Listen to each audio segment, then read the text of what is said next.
السلام علیکم، میں سعید الکرنین اور اپنے یوٹیوب چینل صحیح انالیسس کے ساتھ حاضر ہوں۔ پنجاب کے اندر ضمنی الیکشن کے ریزلٹس آ چکے ہیں، وہ میں پہلے بھی بتا چکا ہوں کہ ابھی تک کے مطابق تقریباً 15 سیٹیں جو پاکستان تحریک انصاف نے ون کی ہیں، 4 سیٹیں PMLN نے کی ہیں اور ایک آزاد حیثیت میں کینڈیڈیٹ کامیاب ہوا ہے۔ میں نے تقریباً ہر حلقے کے حوالے سے اپنا تجزیہ پیش کیا پچھلے 1 ماہ میں 1.5 ماہ کے اندر۔ پھر میں آخر میں کل میں نے ایک اس کا اوورآل ویو بھی دیا، میرا کیا وہ ہے سمجھتا ہوں کہ میرا یہ، اگر آپ میری لاسٹ ویڈیو جو تھی کل جو میں نے اپلوڈ کی تھی، اس میں نے یہ بتایا تھا کہ اگر کچھ لوگوں کی یہاں پر انٹرفیئرنس نہ رہی تو PTI میں نے یہ کہا تھا کہ 12 سے 15 سیٹیں جیت سکتی ہے۔ تو اس حوالے سے میرا تجزیہ وہ ٹھیک رہا، کیونکہ تقریباً 15 سیٹیں وہ جیت چکے ہیں۔ 1-2 سیٹ ایسی ہے جہاں پر میرا یہ تجزیہ تھا شاید پاکستان تحریک انصاف وہاں سے ون کرے گی، لیکن پاکستان تحریک انصاف نے وہاں سے ون نہیں کیا۔ 1-2 ایسی سیٹ ہے جہاں سے PTI نے ون کیا، لیکن وہاں سے وہ میرا یہ تجزیہ تھا کہ شاید وہ نہیں جیت سکتی۔ میں آج ان 3-4 سیٹوں کے بارے میں بتانا چاہ رہا ہوں کہ جہاں پر تجزیہ میرا ٹھیک نہیں ہوا، وہ میں بتاتا ہوں اس کے کیوں ہوا۔ پہلا اگر میں بات کروں خوشاب کا جو حلقہ ہے، خوشاب کے حلقے کے اندر میری اپنی یہ انڈرسٹینڈنگ تھی، یہ تجزیہ یہ تھا کہ شاید وہاں پر PMLN جیت جائے۔ گو کہ میں نے کہا تھا کہ مقابلہ ٹف ہے، لیکن مجھے لگ رہا تھا کہ شاید PTI وہ سیٹ نہ جیت پائے۔ لیکن وہاں پر ہم نے دیکھا کہ جس طرح سے آزاد حیثیت سے جو آصف بھا صاحب ہیں، ان کی کارکردگی بہت اچھی رہی۔ 43,000 انہوں نے ووٹ لیے، 50,000 ووٹ پاکستان تحریک انصاف کے حسن عمر عوام صاحب نے لیے ہیں۔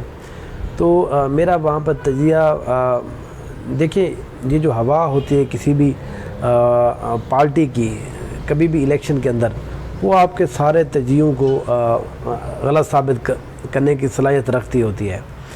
تو اس سیٹ کے اوپر جتنی میرے پاس ذرائع تھے میں نے وہ استعمال کیے، جتنے میں وہاں پہ لوگوں سے بات چیت کی ہے جہاں میں گیا ہوں، وہ ساری چیزیں ملا کر میرا یہ خیال تھا کہ نہیں ہوا۔ لیکن بہرحال اس حوالے سے میں جو میرے سننے والے ہیں ان سے میں بہرحال معذرت چاہتا ہوں کہ وہ میرے تجزیہ جو ہے نا وہ ٹھیک نہیں رہا۔ میں ایکسیپٹ کرتا ہوں اس بات کو کہ ظاہر ہے آپ نیکسٹ ٹائم ان اور جو عوامل ہیں، جو فیکٹرز ہیں، جو اس دفعہ شاید میں مس کر گیا ہوں، وہ میں کوشش کروں گا نیکسٹ ٹائم جب بھی یہاں پر کوئی اس طرح کی بات ہو تو اپنے انالیسس کے اندر میں وہ شامل کروں۔ تو یہ جو خوشاب کا جو حلقہ ہے جہاں پر PTI نے ون کیا ہے، میرا یہ خیال تھا یہ PMLN ون کرے گی۔ یہ ایک حلقہ ہے جہاں پر میرا تجزیہ ٹھیک نہیں رہا، میں یہ سمجھتا ہوں۔ پھر اس کے بعد ملتان، لیکن ملتان کے حوالے سے میں نے 2 طرح کی میری رائے تھی۔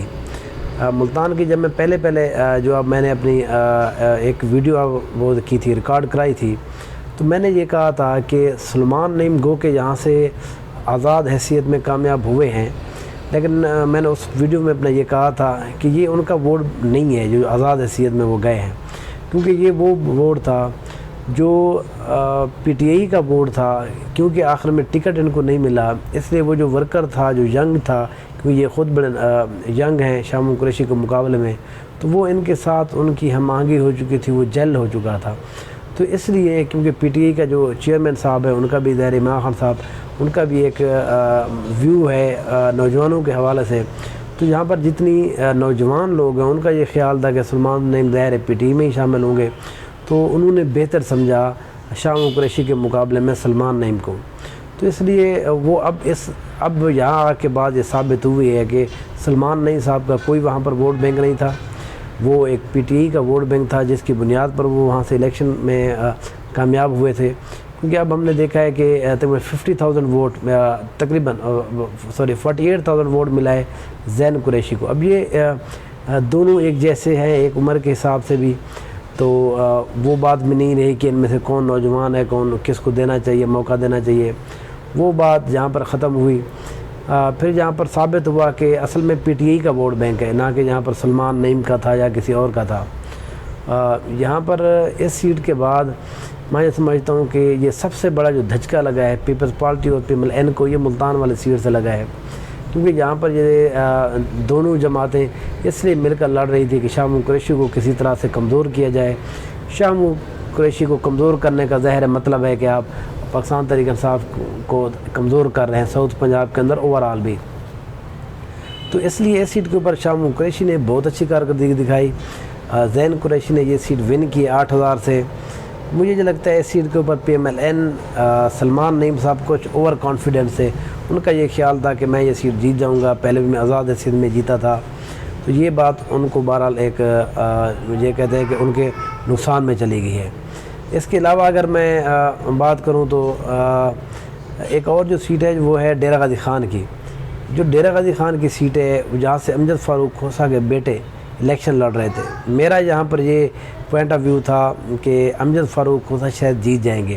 صرف اس کی صرف ایک ہی وجہ تھی، وہ امجد فاروق خان کی جو اپنی سیاست ہے، جو اپنی پرسنالٹی ہے، وہ ایک فیکٹر تھا جو نون لیگ کو جتا سکتی تھی. ورنہ جس طرح سے 27,000 ووٹوں سے اس سیٹ کے اوپر شکست ہوئی ہے PMLN کے کینڈیڈیٹ کو، امجد کھوسا کے جو بیٹے ہیں سردار عبدالقادر کھوسا کو، تو وہ ایسے سمجھے کہ وہ لگ رہا تھا کہ اگر وہاں پر امجد فاروق کھوسا کی اگر شخصیت نہ ہوتی تو مجھے یہ لگتا ہے کہ یہ شاید 40 سے 50,000 کی شکست بھی ممکن تھی اس سیٹ کے اوپر. کیونکہ PTI کی ایک ہوا چلی تھی، سیف الدین کی کمپین اچھی ہوئی، سردار محی الدین کھوسا نے خوب کمپین کی، جاوید اختر لون نے یہاں پر خوب کمپین کی، پھر احمد علی دریشک، زرتاج گل وزیر، یہ جتنے بھی لوگ ہیں ان کا تھوڑا تھوڑا کنٹریبیوشن رہا ہے. تو جو یہاں پر علی محمد کھلول ہیں، یہاں پر جو لوکل PTI کی جو لیڈرشپ ہے وہ اس سیٹ کے اوپر مضبوط رہی ہے. آخری دن یہاں پر عثمان بزار صاحب بھی وزٹ کرتے رہے ہیں، وہ جلسہ یہاں پر بہت اچھا ہوا ہے. تو یہ ساری چیزیں ملا کے ایک اس وجہ سے بھی PTI کا یہ ایک اچھے خاصے ووٹ سے جیتی ہے. جو میرا یہ خیال تھا کہ شاید یہ مقابلہ ہوگا اور بس 2-4 ہزار ووٹوں کا صرف فرق ہوگا، تو وہ اس سیٹ کے اوپر میرا تجزیہ اس حوالے سے غلط رہا. باقی تو آلموسٹ ایک جیسا ہی رہا. ہاں، جو جتوئی والی جو علی پور والی سیٹ ہے وہاں پر بہرحال مجھے ایک کنفرم رپورٹس نہیں تھی کہ وہاں پر کیا ہونے جا رہا ہے. میرا اپنا وہاں پر تجزیہ یہ تھا کہ شاید وہاں پر PTI ون کرے. تو 12 یہ 3 سے 4 سیٹیں تھیں جہاں پر میرا ایک تجزیہ ٹھیک نہیں ہوا. باقی اوور آل اس کے علاوہ میں سمجھتا ہوں کہ جو 15 سیٹیں ہیں 16 سیٹیں ان کو بالکل ایگزیکٹلی میرا جو تجزیہ ہے، میرا جو انالیسس ہے وہ پرفیکٹ رہا. وہ آپ میرے پچھلے لاسٹ ویڈیوز میں آپ دیکھ سکتے ہیں میں نے کس وجہ سے کیوں کسی بھی لیڈر کو یہ کہا کہ یہ ون کر سکتا ہے. بکر کے حوالے سے میں نے کہا تھا مقابلہ سخت ہوگا، ٹف ہوگا، وہ ہوا بھی ہے. وہاں پر گو کہ لاسٹ میں وہ 11,000 ووٹوں سے ہار گئے ہیں. نوانی خاندان کو بھی اوور کانفیڈنٹ جو کانفیڈنس ہے وہ ان کو مار گئے. اوور کانفیڈنس ان کو میں یہ سمجھتا ہوں کہ یہ مریم نواز کا جلسہ کرانا چاہیے تھا وہاں پر اور لیڈرشپ کو بلانا چاہیے تھا. نوانی اپنے بنبوتے کے اوپر وہاں پر الیکشن لڑ رہے تھے، لیکن ان کے مقابلے میں وہاں پر PTI نے اچھے خاصے لوگ وہاں پر لانچ کیے تھے کمپین کرنے کے لیے. وہ چاہے ثناء اللہ مسیح کھیل ہوں، عامر شاہانی ہوں، عمر خان ہوں، پھر اس کے بعد وہاں پر علی محمد خان صاحب گئے تھے، باقی جتنے بھی لوگ تھے. پولنگ ڈے کے حوالے سے حسان نیازی وہاں پر تھے، فیصل جاوید وہاں پر تھے. تو اس سیٹ کے اوپر مقابلہ ٹف تھا. وہ بہرحال ہوا بھی ہے، کسی حد تک مقابلہ ٹف ہوا بھی ہے. تو اگلی ویڈیو میں آپ کو بتاؤں گا کہ جن سیٹوں کے اوپر PTI ون کیا ہے وہ میں نے کیوں ان کو کہا تھا کہ یہ ون کریں گے، ان کا انالیسس میرا کیوں ٹھیک ہوا، کیا فیکٹر تھے، کیا میں نے چیزیں آبزرو کی تھیں. یہ ساری چیزیں میں اگلی ویڈیو میں اپنے آپ کو رات کو شام کو بتاؤں گا. کیونکہ یہ جب بھی آپ تجزیہ کرتے ہیں ہم نے دیکھا ہے کہ یہاں پر لوگ ایک AC کنڈیشن AC والے روم میں بیٹھ کر آپ کو تجزیہ کر کے دے دیتے ہیں، یہ 18 سیٹیں وہ جیت جائے گا، 2 سیٹیں وہ جیتے گا، 5 وہ جیت جائے گا. ایسا نہیں ہوتا، آپ کو جانا پڑتا ہے. میں اگر بات کروں جھنگ کی، میں بات کروں مظفر گڑھ کی، میں ان حلقوں میں گیا تھا اور مجھے اسی دن ہی پتہ چل گیا تھا کہ ہوا وہاں پر PMLN کے خلاف ہے.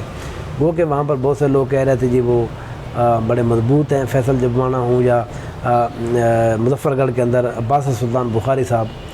لوگوں کا تو یہ خیال تھا کہ شاید ہارون سلطان بخاری بھی بڑے وہ مضبوط ہوں گے، لیکن وہ تو چوتھے نمبر پر رہے ہیں. تو وہاں پر بہرحال یہ جتنی بھی سیٹیں ہیں ان کے اوپر جو میرا انالیسس ٹھیک ہوا ہے وہ اس حوالے سے میں انشاءاللہ آپ سے آج شام کو بات کروں گا. پھر اس کے بعد ایک ایک کر کے میں سیٹ کے اوپر بتاؤں گا کہ کسی کی یہاں پر جیت اور ہار میں کون کون سے مین فیکٹرز آئے. کیا صرف عمران خان کا بیانیہ ہی تھا جس نے یہ کام کر دکھایا؟ یہاں پر لوکل لیڈرشپ یا اس کے علاوہ دوسرے جو آپ کا اوپوننٹ ہے اس کا کمزور ہونا بھی آپ کی جیت کے لیے بعض دفعہ بہت اہم ہوتا ہے. تو یہ ساری چیزیں ہم ڈسکس کریں گے, دیکھیں گے, میں اپنا انالیسس دوں گا کہ اس حوالے سے کیا کیا چیزیں ہوئی ہیں. Thank you so much. Please keep visiting my channel. Thank you so much.